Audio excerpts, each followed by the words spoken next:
rouleau compresseur. Personne ne pouvait s'arrêter sur sa route. Jéricho, qui était les forteresses, n'est-ce pas? Dieu n'a pas détruit Jéricho par des canons. Non, il a suffi simplement d'une louange, des acclamations, n'est-ce pas, du peuple de Dieu, que les murailles de Jéricho sont tombées. Alléluia. Quand les murailles de Jéricho sont tombées, la terreur s'est emparée des autres rois, n'est-ce pas, qui étaient sur la route du passage des enfants d'Israël. Alors que s'est-il passé? Le roi de Moab, il va louer un voyant. Il dit, viens maudire Israël. Alléluia. Et c'est quand Dieu lui parle. Il lui dit d'abord, il ne faudrait pas aller. Mais comme dans cet homme, il y avait l'avidité, l'appât du gain, n'est-ce pas? Il voulait absolument. Et finalement, il a accepté l'invitation. Et sur sa route, pendant qu'il partait, sur sa route, le Dieu que nous invoquons, alléluia, il a fait parler à l'ânesse de Balaam. L'ânesse lui a parlé. Quand Balaam est en train de frapper l'ânesse, il dit, mais tu ne vois pas qu'il y a un ange là devant qui interdit que je puisse passer. Ça fait déjà longtemps que tu me frappes. Donc vous vous rendez compte, Balaam ne se rend même pas compte qu'il commence à discuter avec son âme. Est-ce que je parle à quelqu'un? Et ainsi,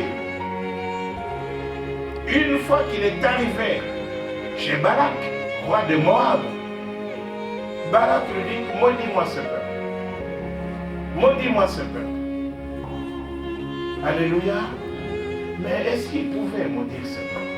Ce peuple-là, c'était la postérité d'Abraham. Amen. Les enfants d'Isaac et de Jacob, ce peuple-là était appelé Israël. Il était appelé un peuple issu de Jacob. On ne pouvait pas le maudire.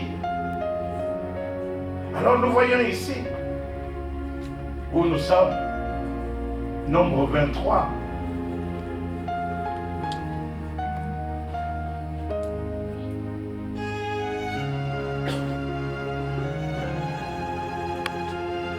Verset 7. Balaam prononça son oracle et dit, Balak m'a fait descendre d'Aram, le roi de Moab, m'a fait descendre des montagnes d'Orient. Viens, maudis-moi, Jacob. Viens, sois irrité contre Israël. Comment maudirais-je celui que Dieu n'a point maudit? Comment serais-je irrité quand l'Éternel n'est point irrité? Alléluia. Je le vois du sommet des rochers. Je le contemple du haut des collines. C'est un peuple qui a sa demeure à part. Dites à part. Sa demeure à part. Si tu es vraiment séparé, tu ne vis pas comme les autres, bien aimé, je vais te dire que personne ne peut te maudire. Alléluia. Et il dit, et qui ne fait point partie des nations. Donc il ne marche pas comme les gens du monde. Alléluia. Qui peut compter la poussière de Jacob et dire le nombre des quarts d'Israël? Que je meure de la mort des justes et que ma fin soit semblable à la leur. Balak dit à Balaam, que m'as-tu fait? Je t'ai promis pour maudire, je t'ai pris pour maudire mon ennemi, et voici tu le bénis. Amen. Nous avons un Dieu qui change la malédiction en bénédiction. Alléluia. Amen. Balaam était venu pour maudire le peuple de Dieu. Et nous voyons ici que Dieu ne permet pas. Il met la bénédiction dans la bouche de Balaam. Alléluia. Balak lui dit, viens donc avec moi dans un autre lieu d'où tu le verras, n'est-ce pas? Tu n'en verras qu'une partie. Non, parce qu'il dit, non, là tu as vu l'encens, mais ok, maintenant on va pas regarder par là, on va mettre la chorale. Non, la chorale est trop sanctifiée. Regarde un peu maintenant ailleurs, pour voir, n'est-ce pas? Là, si tu ne peux pas trouver une faille pour les maudire. Alors il dit, Au verset 12, Balak lui dit, viens donc avec moi dans un autre lieu, d'où tu le verras, tu n'en verras qu'une partie, et tu n'en verras pas la totalité. Vous voyez ça, n'est-ce pas? Et de là, maudis-le moi. Il le mena au champ de Sophim, sur le sommet. Ok? Bon. Verset 18. Balaam prononça son oracle et dit, lève-toi Balak et écoute. Prête-moi l'oreille, fils de Zippor. Dieu n'est pas un homme pour mentir, ni le fils de l'homme pour se repentir. Ce qu'il a dit, ne le ferait-il pas? Ce qu'il a déclaré, ne l'exécutera-t-il pas? Voici, j'ai reçu l'ordre de bénir, il a béni et je ne révoquerai point. Alléluia, alléluia. C'est ça, c'est quoi? C'est comme ça que Dieu marche. Dieu a promis à Abraham qu'il va le bénir. Et voilà ici un peuple qui vient dire, viens, maudis-moi ce peuple-là. Amen. Et plus loin, on a fait comme ça plusieurs fois. Et plus loin, Balaam dit non, je ne vois pas l'iniquité en Jacob. Pourquoi? Je ne vois rien. Mais bien aimé, est-ce que réellement maintenant là, comme je le vois là, est-ce que Dieu peut dire je ne vois pas l'iniquité en Jacob? Amen. Galates chapitre 3. Alléluia. Galates chapitre 3, verset 13 à 14. Nous nous arrêtons par là, nous continuerons demain. Alléluia. Galates 3, verset 13 à 14. La Bible dit que Christ, Christ nous a rachetés de la malédiction. Amen. Quelqu'un qui t'a racheté de la malédiction, donc tu n'es plus dans la malédiction. Alléluia. Christ nous a rachetés de la malédiction. Il m'a racheté de la malédiction. Pourquoi? Parce que les Écritures parlent. Pourquoi? Parce que les Écritures disent, maudit est quiconque est pendu au bois. Oh, Jésus-Christ a été cloué, crucifié à Golgotha, n'est-ce pas? Alors il était maudit. Il a été maudit. Il a pris ta place. Il a pris ma place. Donc Jésus-Christ m'a racheté de la malédiction. Donc je ne suis plus dans la malédiction. Amen. Et personne ne va m'y mettre. Est-ce que je parle à quelqu'un? Personne ne va me maudire, personne ne va m'y mettre. Pourquoi? Parce que Christ m'a racheté de la malédiction. Dites à ton voisin que Christ m'a racheté de la malédiction. Parce qu'il est écrit, maudit est quiconque est pendu au bois. Alléluia. Pourquoi? Afin que la bénédiction d'Abraham, alléluia, afin que la bénédiction d'Abraham puisse avoir son accomplissement pour les païens que nous étions. Alléluia. Nous étions des nations païennes, c'est-à-dire autre nation que la nation juive. N'est-ce pas? C'est nous. Que tu sois belge, que tu sois même angolais, que tu sois russe, que tu sois polonais, que tu sois italien, n'est-ce pas? Tu n'es pas juif, donc tu es un païen. Est-ce que je parle à quelqu'un? Tu es un païen. Alors, maintenant, Christ nous a rachetés de la malédiction pour que la bénédiction d'Abraham, le seul que Dieu a appelé, pour dire, voilà, je vais te bénir, je vais faire de toi une grande nation, pour que la bénédiction d'Abraham puisse avoir son accomplissement pour les païens que nous étions. Alléluia. Et que nous puissions recevoir l'Esprit qui avait été promis. Nous avons besoin de recevoir l'Esprit de Dieu. Parce qu'il est dit, ne touchez pas à mes rois. Donc si tu as l'Esprit de Dieu, tu as l'onction de Dieu. Alléluia, est-ce que je parle à quelqu'un? Si tu as l'Esprit de Dieu, tu as l'onction de Dieu. Il dit, ne touchez pas à mes rois. Nous avons besoin d'être remplis du Saint-Esprit.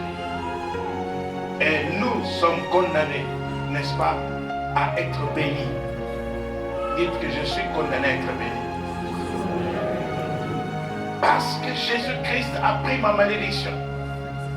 Jésus-Christ a pris ta maladie. Jésus-Christ a pris ta pauvreté. Tu n'as pas le droit d'être pauvre. Est-ce que je parle à quelqu'un? Jésus-Christ a pris tes échecs. Tu n'as pas le droit d'être en échec. Mais le problème, c'est nous qui devons prendre nos responsabilités. Amen. Vous savez, bien-aimés, nous sommes dans des siècles où nous devons absolument, pour réussir, faire les études. Est-ce que je parle à quelqu'un? Même si tu as dépassé l'âge, amen, les gens peuvent se moquer de toi aujourd'hui. Tu vas aller aujourd'hui dans une classe où il n'y a que des petits enfants. Ok? Toi, tu es grand. Ok? Mais on va se moquer de toi combien de temps? Ok? Tu étudies aujourd'hui, tu étudies. Bon, tant pis, même si les gens se moquent de moi. Moi, je viens ici parce que ma vie, je vais prendre ma vie en main. Je vais être responsable de ma vie. Dieu veut me bénir, mais je dois donner l'occasion à Dieu de me bénir. C'est-à-dire quoi? Il faut absolument que je décroche ce diplôme-là. Est-ce que je parle à quelqu'un? Alors, peu importe si les gens se moquent de moi, moque-toi de moi aujourd'hui, mais demain, Dieu va faire de moi un grand personnage. Est-ce que je parle à quelqu'un? Alors, tu retournes sur les bancs de l'école, toi qui as déserté l'école. Tu retournes sur les bancs de l'école. D'ailleurs, en étant un tout petit peu adulte, tu comprends mieux que les enfantillages et tout ça, les pertes de temps, tu vas éloigner tout ça. Tu vas prendre les profs au sérieux. Tu vas écouter ce qu'on dit. Tu vas étudier sérieusement. Tu vas réussir. 1 an, 2 ans, 3 ans, tu as ton diplôme, ok? Après, on commence à t'appeler monsieur. Monsieur. Monsieur, on ne te dit plus hey, on t'appelle monsieur. Est-ce que je parle à quelqu'un? Alléluia. Alléluia. Non, il ne faut pas, bien aimé, Dieu veut que vous puissiez être à la tête et non la queue. Mais si vous devez passer par des moments où on se moque de toi, amen, mais ce n'est pas grave. On s'est moqué de Anne, n'est-ce pas? Mais elle a enfanté un fils formidable, Samuel, le plus grand prophète en Israël. Est-ce que je parle à quelqu'un? Alléluia. On peut se moquer de toi aujourd'hui, mais demain tu seras quelqu'un. Alors arrête de fumer la drogue, hein? de gâcher ta vie. Amen. Ton corps, c'est le temple du Saint-Esprit. Amen. Arrête de marcher comme tout le monde. Tu dois être séparé. Arrête d'être... Tu n'es pas créé pour la médiocrité. Dieu t'a créé pour que tu sois prospère. Donne l'occasion à Dieu de se glorifier dans ta vie. Est-ce que je parle à quelqu'un? Alléluia. Alléluia. Non, il faut avoir la vision. La vision que Dieu communique. Regarde, tout ce pays, je te le donnerai. Amen. Tu n'as pas un métier que tu voudrais faire, n'est-ce pas? Dieu te dit, regarde. Mais pour faire ce métier-là, tu dois passer par ces études-là. Est-ce que je parle à quelqu'un? Il n'y a rien qui est plus difficile.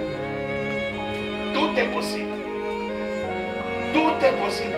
Est-ce que vous savez, le chinois, c'est une langue la plus compliquée, n'est-ce pas? Mais il y a des gens qui parlent chinois. Pas les Chinois, mais les Occidentaux qui parlent chinois.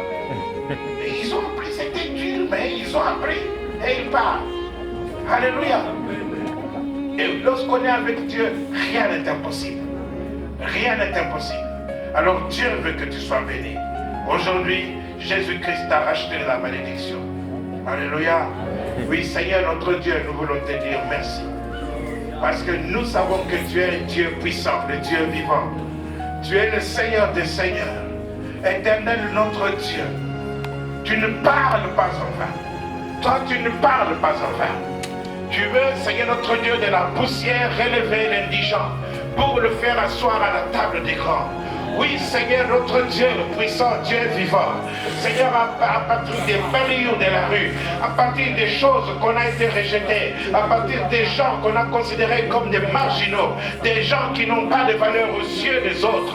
Mais Seigneur, toi, tu as donné de la valeur. C'est toi qui donnes la valeur parce que tu donnes ta parole. Et ta parole change les situations.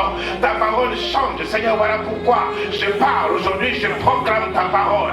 Je veux, Seigneur, notre Dieu, que la la vie de ton peuple soit transformée au nom de Jésus. Que les malades soient guéris. Que ceux qui sont dans la malédiction, nous les brisons aujourd'hui dans le nom de Jésus. Pourquoi? Parce que Jésus-Christ s'est fait malédiction. Oui, Jésus, tu t'es fait malédiction. Oui, voilà pourquoi dans le nom de Jésus-Christ, je proclame la victoire pour chaque membre de cette église. Je proclame la victoire pour chaque personne qui est venue ici ce matin pour entendre la parole de Dieu. Je proclame la victoire. Oui, Seigneur notre Dieu, tu regardes ceux qui sont découragés. Oui, tu as dit que prends courage. Oui, prends courage. Ne crains point, je suis ton bouclier. Oui, Seigneur notre Dieu de victoire. C'est toi qui es notre bouclier. C'est toi qui es notre rocher. Seigneur, vers qui d'autre pourrons-nous aller? Sur qui pourrons nous appuyer, Seigneur?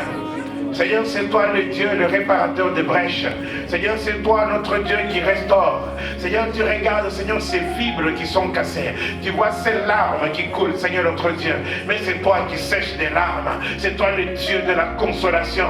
Papa, je t'en supplie, agis pour la gloire de ton nom. Lève-toi. Lève-toi pour ton peuple. Lève-toi, Seigneur, pour ton peuple. Lève-toi pour ton peuple ce matin et agis. Lève-toi, Seigneur, notre Dieu de victoire. Je t'en supplie, touche ton peuple. Oui, Seigneur, notre Dieu de gloire. Oh, Papa, change les situations. Tu as dit qu'ils sont sortis avec de l'or et de l'argent. Tu es le Dieu de la bénédiction. Tu es le Dieu de la prospérité. Tu es le Dieu de notre salut. Oui, Seigneur, agis pour la gloire de ton nom. Au nom de Jésus de Nazareth, nous prions. Dans le précieux nom de Jésus-Christ, nous prions ainsi. Amen. Amen.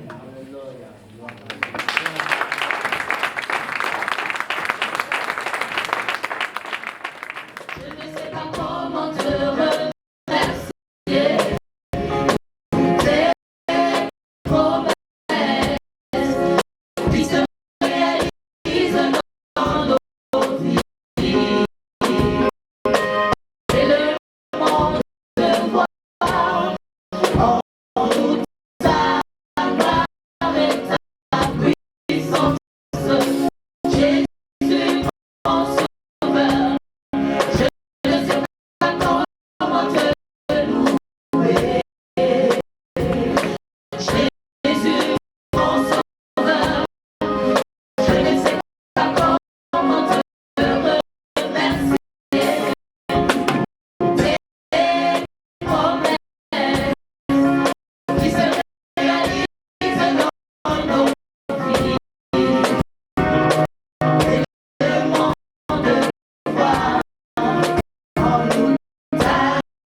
Votre nom, oui, oui. Je m'appelle Rosemary Dieu et je viens de la rue Adelcy Pasteur, 264 à Carignan. Gloire à Dieu, Rosemary Dieu. Amen.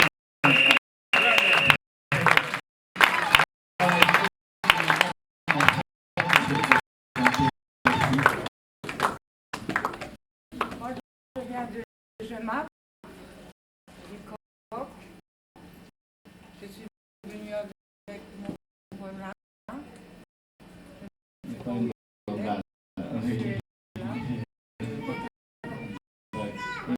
vous appelez Caroline.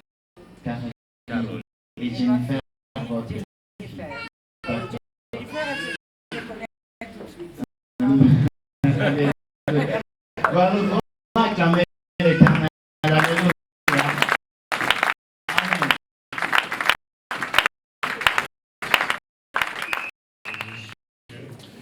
Que ton nom soit sanctifié, que ton règne vienne, que ta volonté soit faite sur la terre comme au ciel.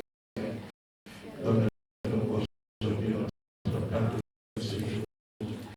Pardonne-nous nos offenses, comme nous pardonnons aussi à ceux qui nous ont offensés.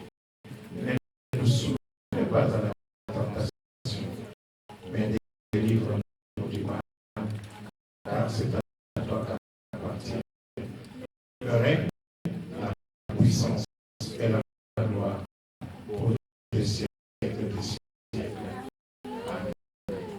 Que la grâce de notre Seigneur Jésus-Christ, l'amour de Dieu, notre Père, la communion du Saint-Esprit vous accompagne.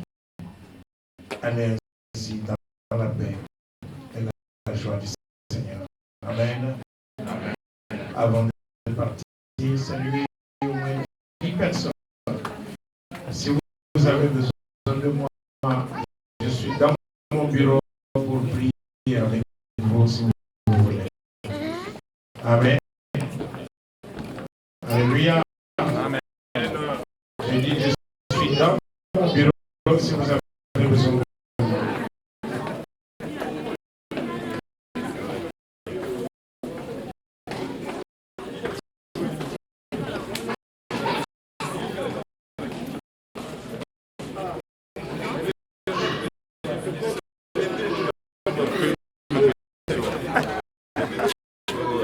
Il reste solo minimum.